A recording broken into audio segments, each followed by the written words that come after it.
Assalamualaikum warahmatullahi wabarakatuh. Alhamdulillahilladzi hadana li hadza wa ma kunna linahtadiya laula an hadanallah. Wassalatu wassalamu ala Rasulillah wa ala alihi wa ashabihi ajmain wa man tabi'ahum bi ihsanin ila yaumiddin. Amma ba'd. Allahumma 'allimna ma yanfa'una wanfa'na bima 'allamtana. Allahumma inna nas'aluka ilman nafi'an wa qalban khashi'an wa lisanan dzakira wa amalan mutaqabbala. Allahumma inna na'udzubika min ilmin la yanfa' wa min qalbin la yakhsha' wa min nafsin la tashba' wa min da'watin la yustajabu laha. Subhanaka la ilma lana illa ma 'allamtana innaka antal alimul hakim.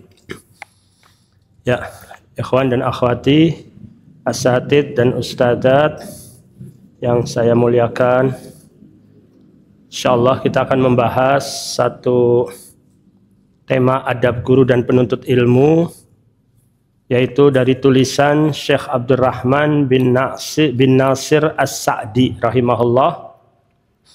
Beliau salah satu guru dari Syekh Muhammad bin Saleh Al-Utsaimin rahimahullah. Artikelnya ada semua di HP, ada ya? Ya, bismillah. Adab utama yang harus dimiliki oleh seorang ahli ilmu dan penuntut ilmu adalah ikhlas mencari ridha Allah semata dan bermaksud untuk menghidupkan agama ini dengan mencontoh Rasulullah SAW dalam segala tingkah lakunya. Ya, nasihat yang pertama adalah tentang keikhlasan dalam beraktivitas, termasuk dalam hal menuntut ilmu, dalam hal mengajar, adalah karena Allah Subhanahu wa Ta'ala, mengharapkan ridha Allah Subhanahu wa Ta'ala. Tapi bukan berarti ikhlas itu tidak boleh menerima gaji, bukan, gitu ya. Tidak seperti itu. Tapi pokok dasar utamanya adalah mengharapkan ridha Allah, gitu. Bukan semata-mata untuk mencari uang, gitu. Bukan semata-mata untuk mencari uang. Meskipun nanti dari sisi pihak yayasan, pihak pengurus berusaha bagaimana caranya juga memberikan kesejahteraan yang baik kepada para guru, sehingga guru itu bisa konsentrasi untuk mengajar anak didik dengan baik. Kemudian juga untuk menghidupkan agama ini dengan mencontoh Rasulullah SAW dalam segala tingkah lakunya. Laqad kana lakum fi Rasulillahi uswatun hasanah. Nabi Muhammad SAW adalah contoh teladan yang baik. Termasuk juga dalam hal mengajar. Beliau adalah guru terbaik. Penting bagi kita juga untuk mencontoh beliau dalam hal metode bagaimana mengajarkan kepada murid-murid beliau, yaitu para sahabat radhiyallahu anhum. Juga agar Allah Ta'ala menghilangkan kebodohan dan kegelapan dari dirinya dengan ilmu yang bermanfaat. Itu termasuk juga para penuntut ilmu, gitu ya. Itu juga berusaha untuk niatkan untuk menghilangkan kebodohan dan kegelapan dari dirinya. Sehingga dengan ilmu yang bermanfaat itu mendapatkan nur, cahaya untuk berjalan dengan petunjuk. Samping itu kita juga perlu banyak berdoa. Di antara doa yang diajarkan oleh Nabi SAW, Allahumma alif baina qulubina wa aslih dzata bainina wahdina subulas salam wa najjina minadz zulumati ilan nur, dan seterusnya ya. Doanya agak panjang, yaitu ya Allah, lembutkanlah hati kami, perbaikilah hubungan di antara kami.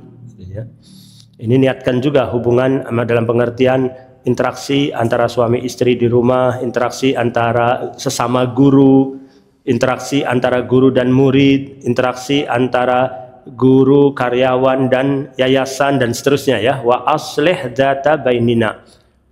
Perbaikilah hubungan di antara kami. Wahdina subulas salam. Berilah petunjuk kepada kami jalan-jalan keselamatan. Wa najjina minadz zulumati ilan nur. Selamatkanlah kami dari kegelapan ke cahaya. Di antaranya adalah dengan ilmu. Seorang pendidik haruslah sabar ketika mengajar dan berusaha sekuat tenaga untuk memberikan pemahaman kepada setiap siswa sesuai dengan kemampuan akalnya. Janganlah memberikan tugas yang tidak mampu dipikul anak didik. Poin berikutnya adalah sabar. Sabar ini di mana saja dibutuhkan ya. Dalam mengajar juga butuh kesabaran, dalam berumah tangga butuh kesabaran, dalam muamalah kepada kedua orang tua kita butuh kesabaran. Ini sangat penting sekali untuk menjadi orang yang sabar. Innama yuwaffas sabiruna ajrahum bighairi hisab. Sesungguhnya akan dibalas orang yang sabar itu pahalanya tanpa hisab, tanpa terhitung banyaknya, tidak terbilang gitu ya. Saking banyaknya tidak terhitung, itu bagi orang yang sabar keutamaannya sangat besar. Tapi sabar bukan berarti menerima keadaan yang tidak mengenakan kemudian kita membiarkan, tidak, sambil mencari solusi jalan keluar dari problem yang kita hadapi. Apabila kita sakit, bagaimana caranya supaya bisa sembuh, dengan berdoa, dengan berikhtiar ke dokter, dengan minum obat dan lain sebagainya. Berilah motivasi kepadanya untuk mengikuti pelajaran secara rutin dan seringlah memberi pertanyaan dan mengujinya. Motivasi kepada murid maksudnya ya. Ini penting. Seorang guru penting untuk memberi motivasi.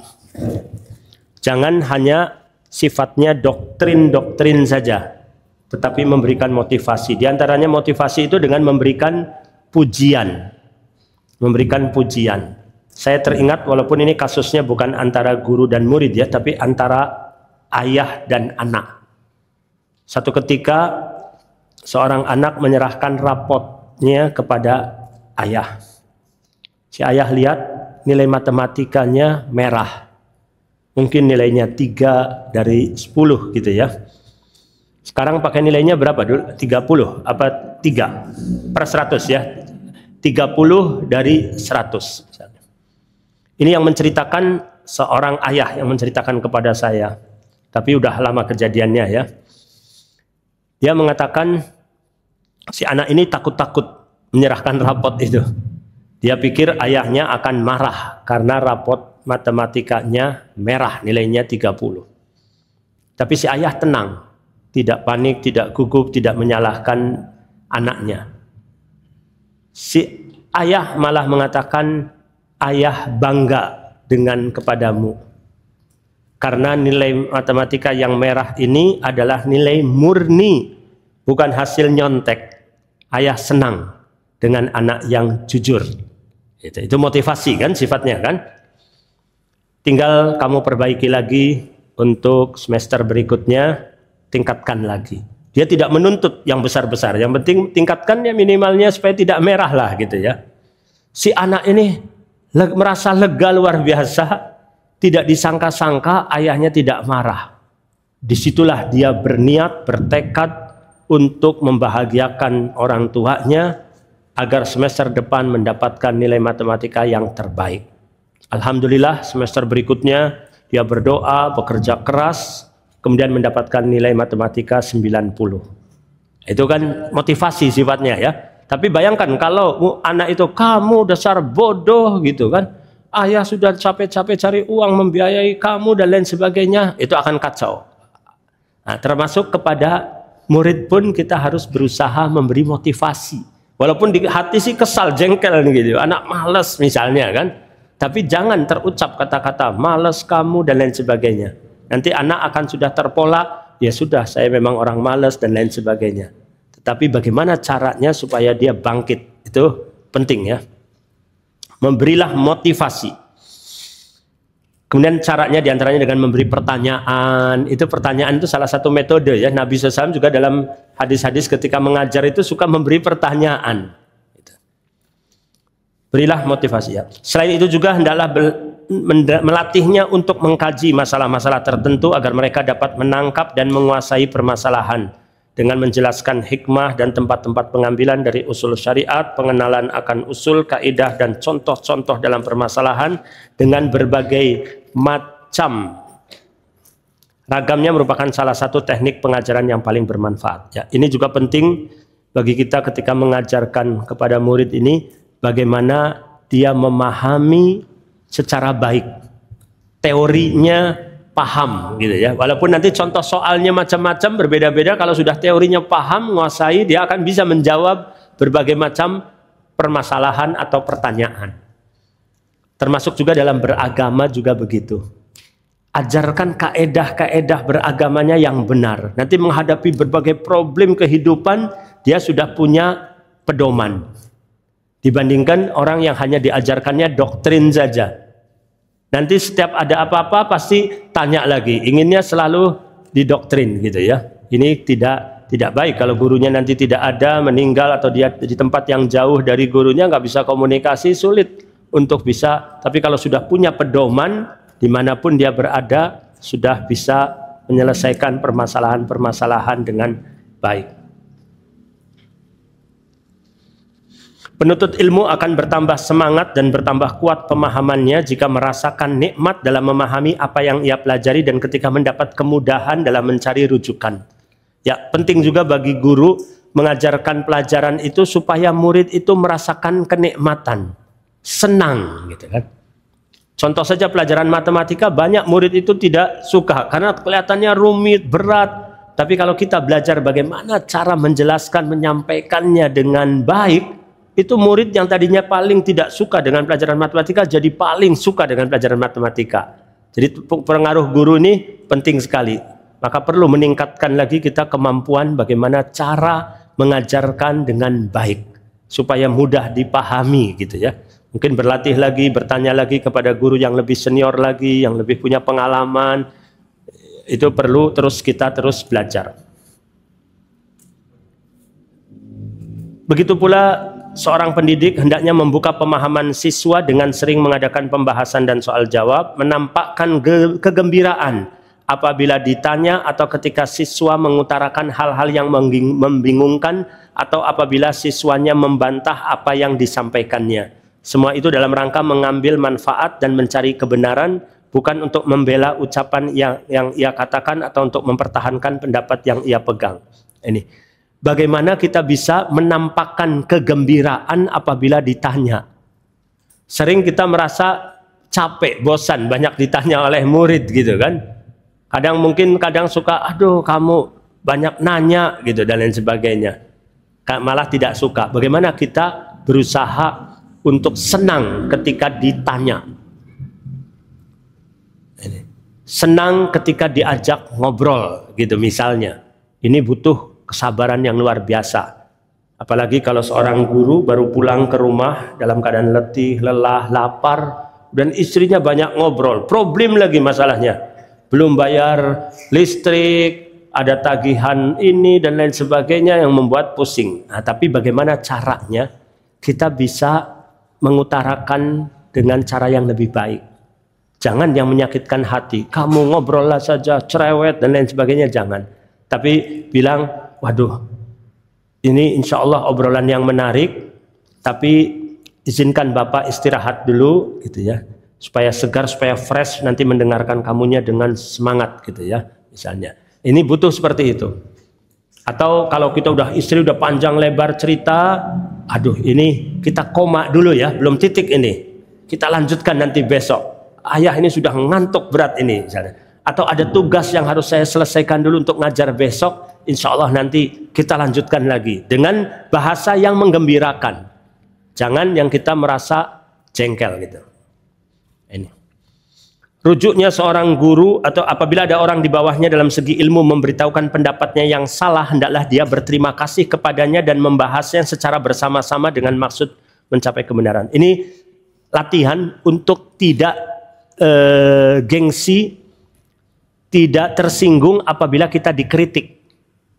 Walaupun ternyata yang kritik murid, jangan malu. Terkadang ada guru tidak mau disalahkan. Nulis di papan tulis 7 ditambah 5, 11. Karena mungkin pusing, banyak pikiran. Muridnya bilang, Pak Guru itu salah. Tulisannya 11, harusnya 12. Oh, matanya kamu saja yang nggak bisa lihat. Dihapus, tulis 12 gitu kan. Nggak mau mengakui kesalahan. Misalnya, ahsanta, dipuji ya.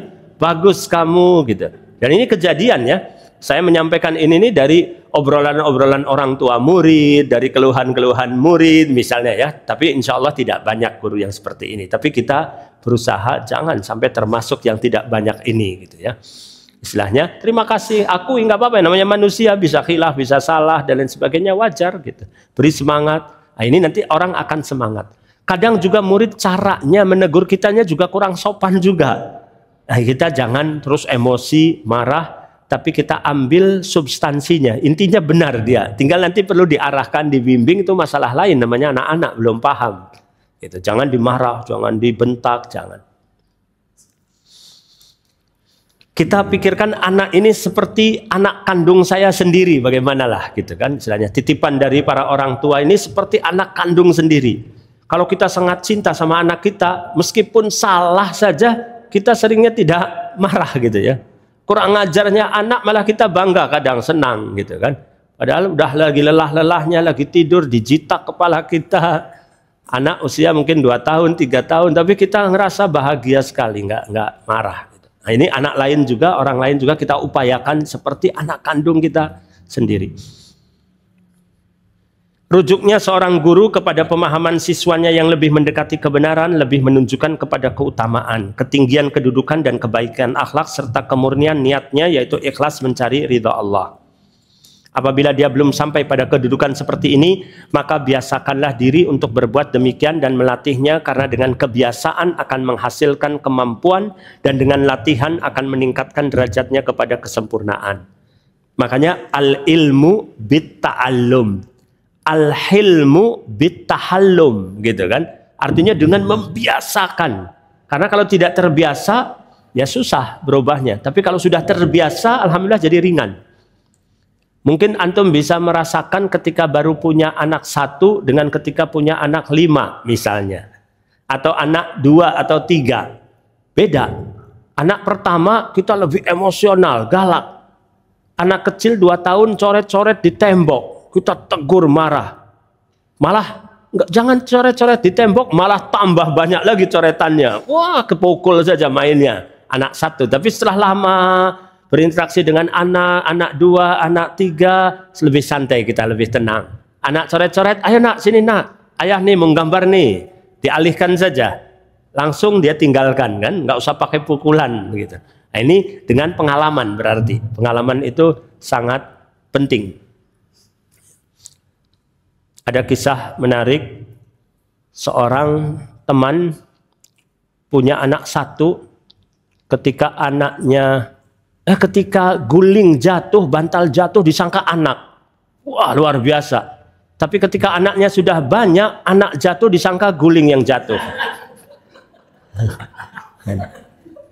Kebalik ya istilahnya. Tapi bukan berarti tadi kepekaannya kurang akhirnya buat seperti ini, bukan, jangan. Tapi tadi intinya bitahallum penting, terus latihan-latihan. Ya, sedikit supaya tidak mengantuk ya. Seorang penuntut ilmu haruslah mempunyai adab yang baik terhadap gurunya.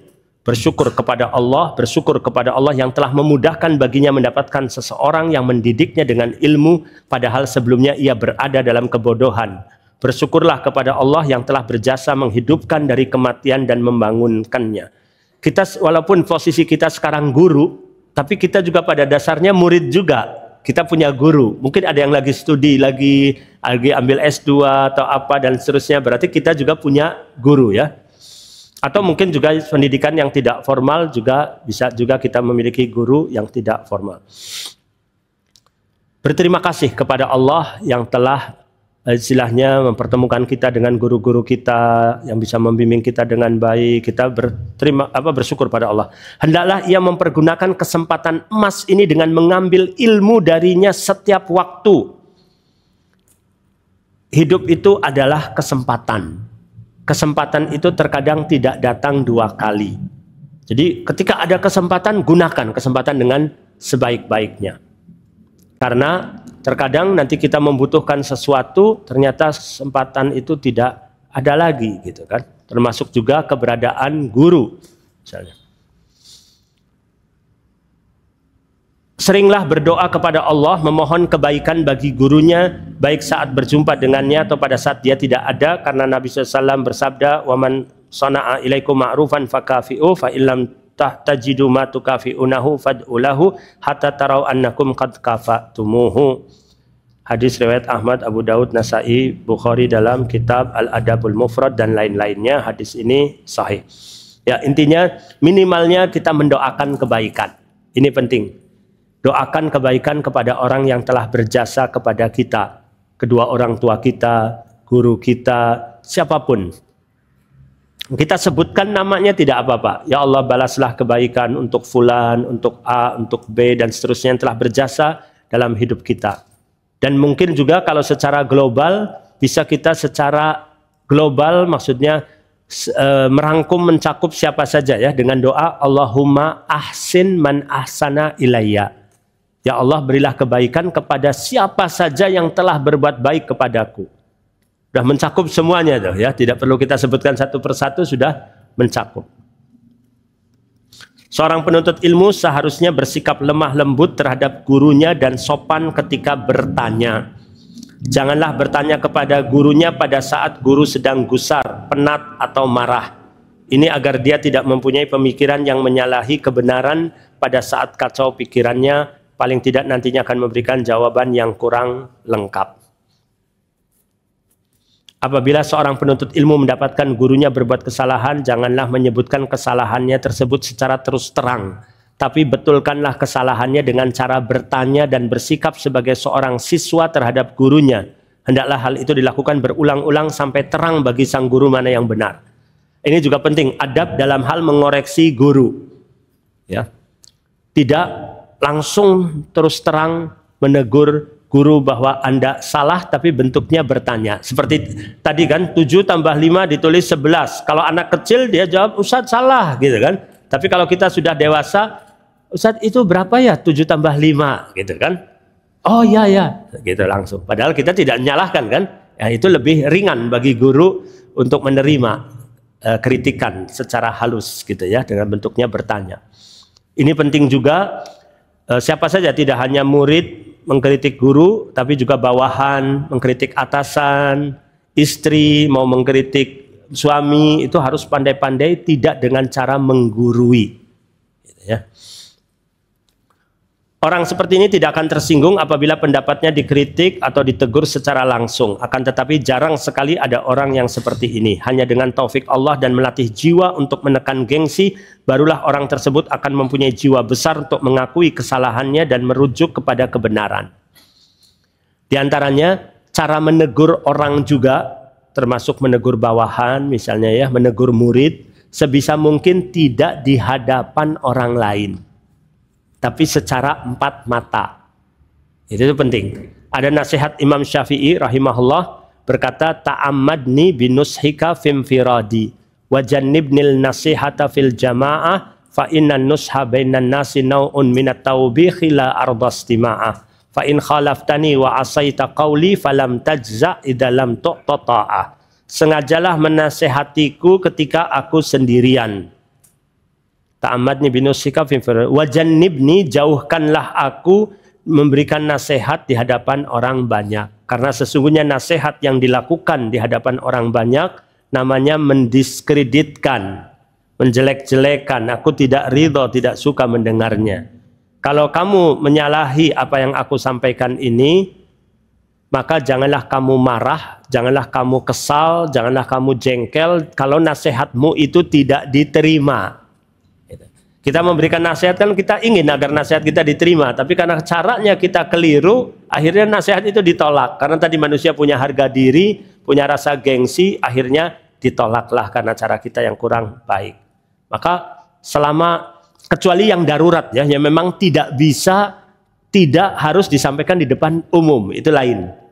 Seperti Nabi SAW sedang khutbah Jumat dalam hadis yang sahih, ada orang datang duduk, nggak sholat tahiyatul masjid dulu kan.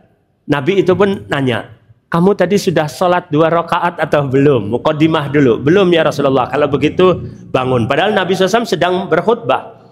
Karena kalau ditunda nanti setelah khutbah Jumat, ya sudah tidak namanya tahiyatul masjid lagi kan. Dan orang juga tidak tahu nantinya.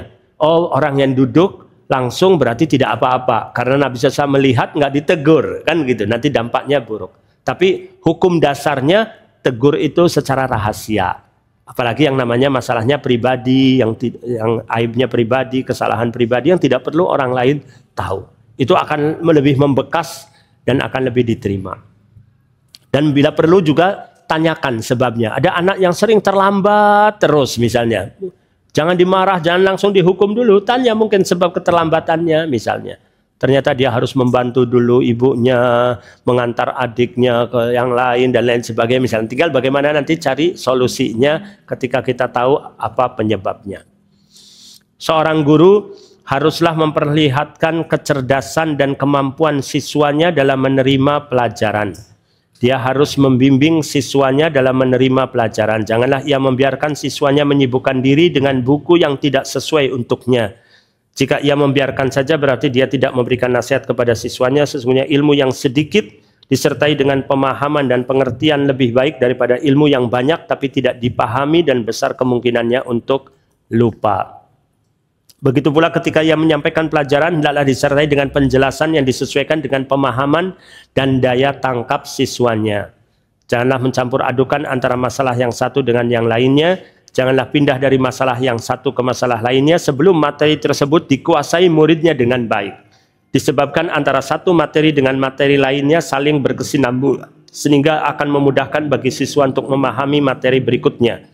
Kalau tidak demikian berarti akan menyia-nyiakan yang pertama dan murid tidak dapat memahami yang berikutnya. Kemudian semakin menumpuk masalah yang tidak dikuasai sehingga ia akan bosan dan sempit dadanya untuk mengulang-ulang masalah tersebut. Oleh karena itu janganlah perkara ini diremehkan. Berarti harus memahami, karena ilmu terus bertahap gitu ya. Semakin berat pelajarannya lagi, dia harus menguasai yang pelajaran yang sebelumnya.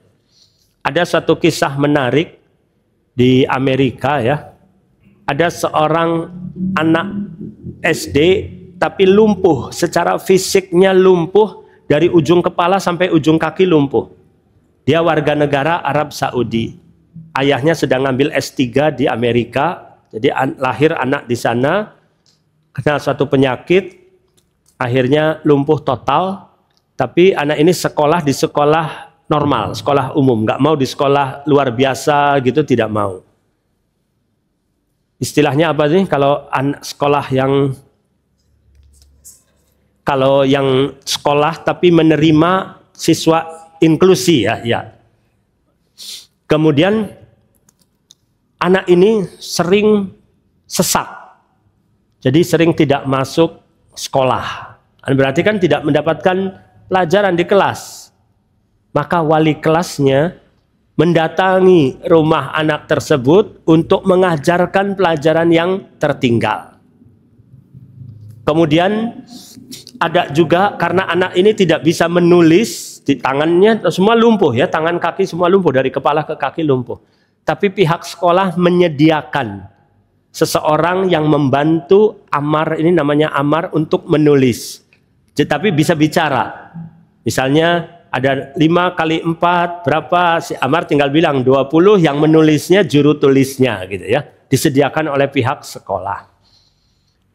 Kemudian kalau pelajaran olahraga, yang lain pada olahraga di lapangan, anak ini nggak bisa bergerak, nggak bisa olahraga, didatangkan guru fisioterapi untuk menterapi badannya, digerak-gerakan dan lain sebagainya, sehingga si anak tidak sedih sendirian di kelas, tidak ada kegiatan melihat teman-temannya bermain, barangkali sedih nantinya ya.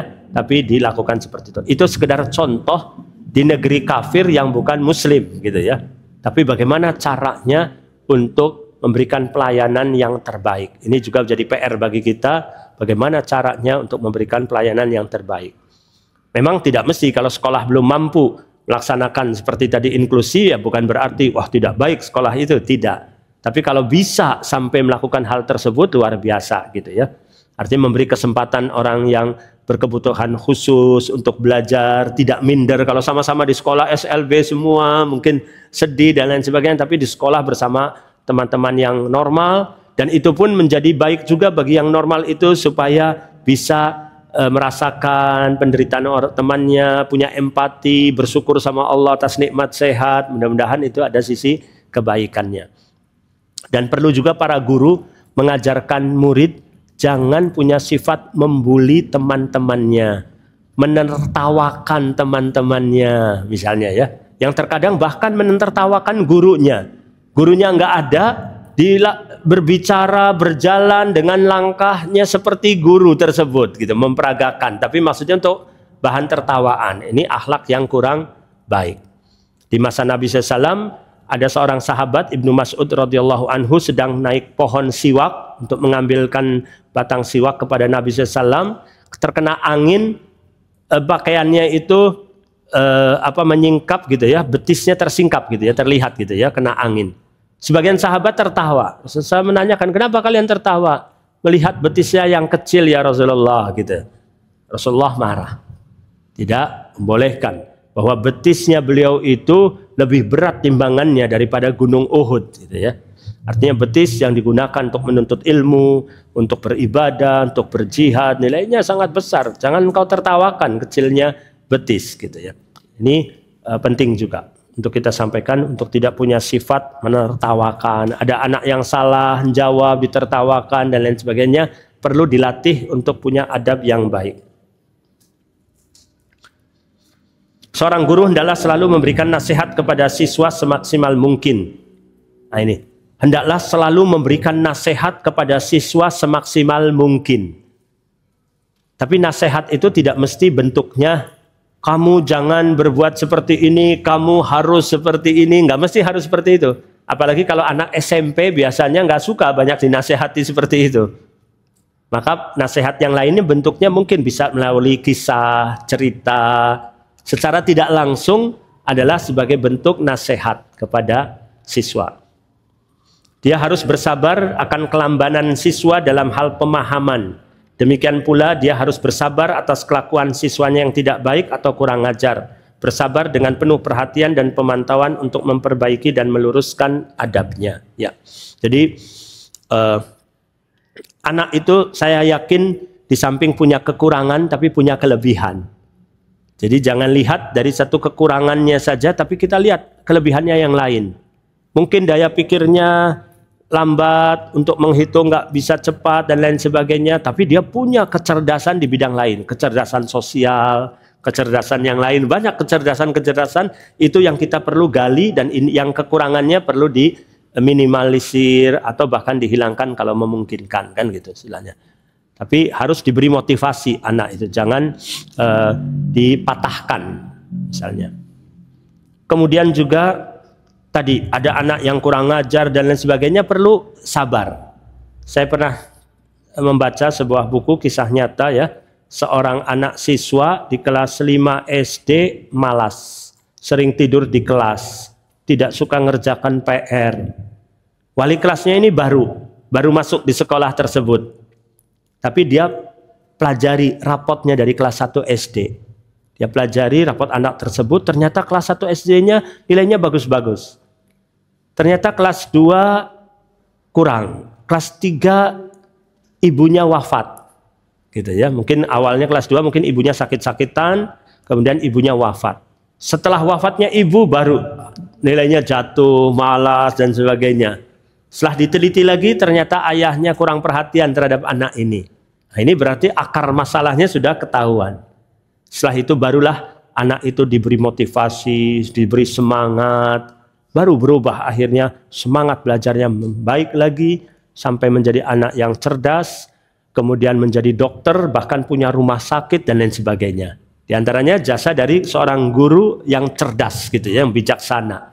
Tidak hanya melihat sepintas saja malas kemudian dimarah, dihukum, bukan gitu. Tapi berusaha untuk dikorek apa penyebab dari kemalasannya tersebut, kenakalannya tersebut.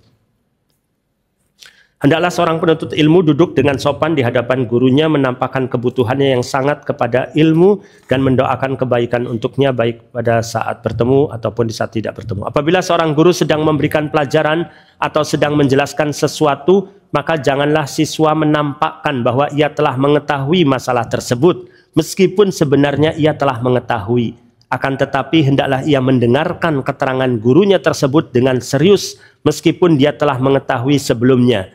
Lebih-lebih dengan keterangan gurunya yang belum ia ketahui. Adab seperti ini baik sekali untuk dipraktekkan terhadap setiap orang, baik dalam masalah ilmu ataupun percakapan lainnya, baik dalam masalah agama maupun masalah keduniaan. Apa intinya adab yang tadi disampaikan tentang apa?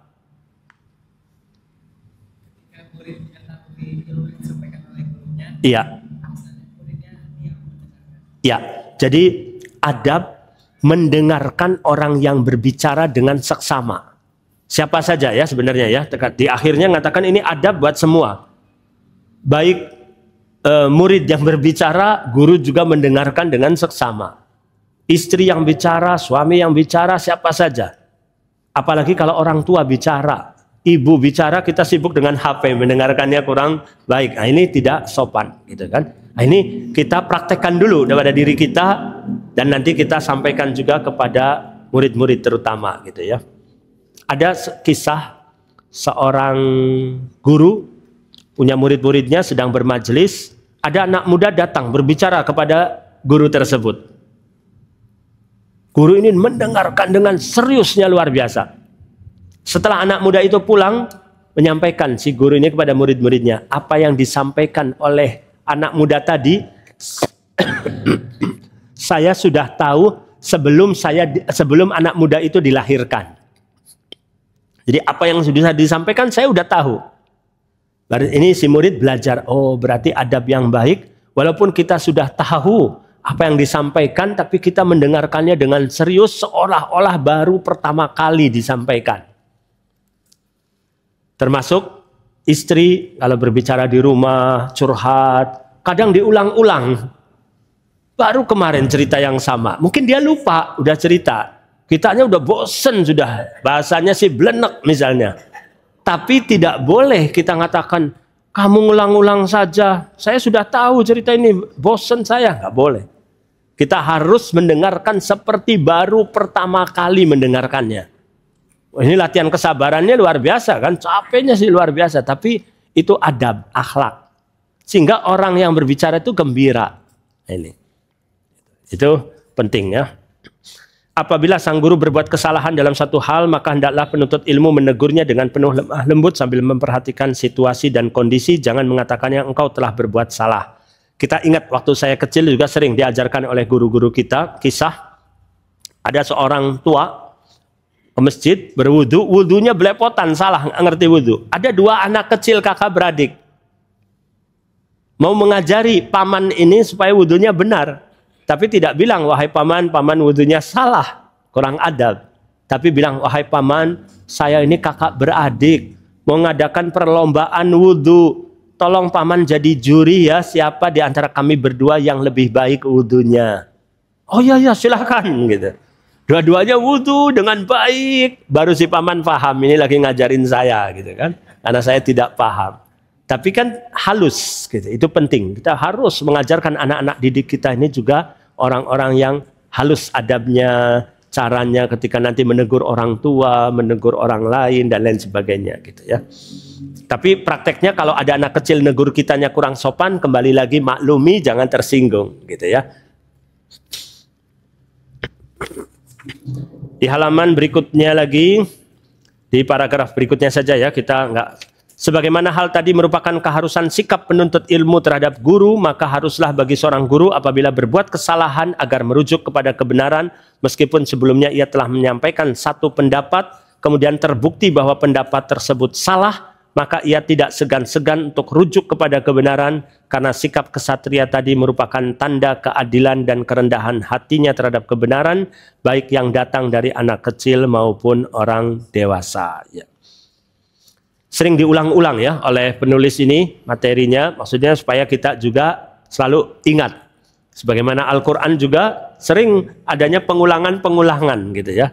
Pengulangan, tapi itu untuk terus menguatkan kita akan materi yang disampaikan. Termasuk nikmat yang Allah berikan kepada seorang guru, bahwa ia mendapatkan para siswa yang mau menegur kesalahannya dan membimbing kepada kebenaran, sehingga kebodohan yang telah menyelimutinya selama ini menjadi lenyap. Maka seharusnya ia bersyukur kepada Allah, kemudian berterima kasih kepada orang yang menasehatinya, baik ia seorang siswa ataupun selainnya, karena melalui sebab orang tersebut ia mendapatkan hidayah Allah Subhanahu wa Ta'ala. Ya.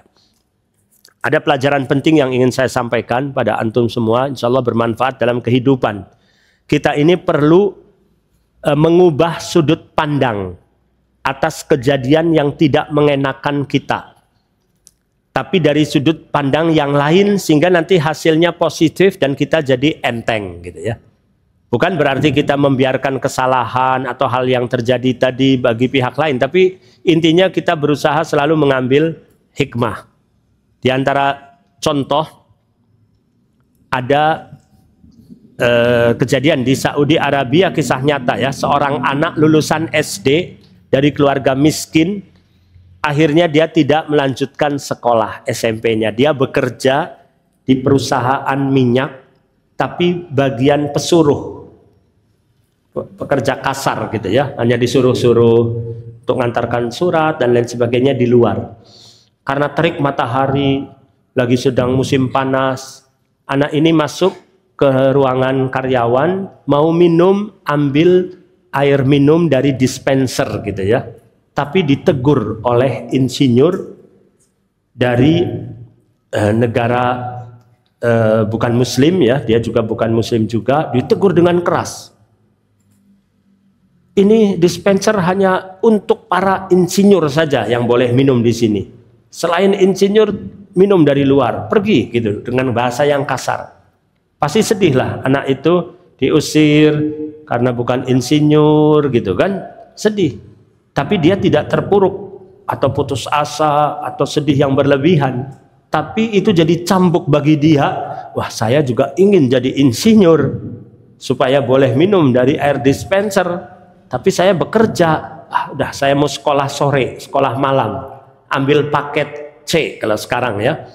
Jadi dia izin sama perusahaan, dibolehkan, dia tinggal di asrama. Akhirnya malam hari belajar. Teman-teman yang di asrama main kartu, kadang minum kopi, ngobrol gitu ya. Mengejek, membuli anak yang rajin. Kamu mau apa? Belajar malam-malam begini, diejek. Tapi dia tidak patah semangat, terus belajar. Alhamdulillah ternyata anak ini cerdas. Dari SMP naik ke SMA. SMA nilainya mumtaz, istimewa. Oleh perusahaan dilihat, disekolahkan ke Amerika, sekolah pertambangan. S1 selesai sampai S2. Pulang dari kuliah jabatannya bukan pesuruh lagi tentunya, jabatan tinggi. Karena tekunnya, rajinnya, jujurnya, amanah, disiplin, sampai jadi wakil direktur perusahaan minyak seluruh Arab Saudi. Naik tingkat tuh. Karyawan yang tadi menegur dia dengan kasar jadi bawahannya. Suatu hari karyawan ini ingin cuti ke luar negeri bersama keluarganya, liburan.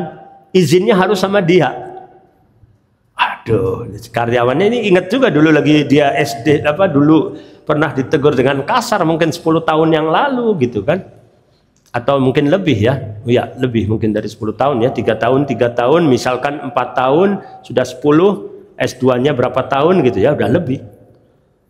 Tolong kejadian masa lalu yang tidak mengenakan Anda jangan dikait-kaitkan ya dengan izin saya ini gitu. Kata dia, tidak.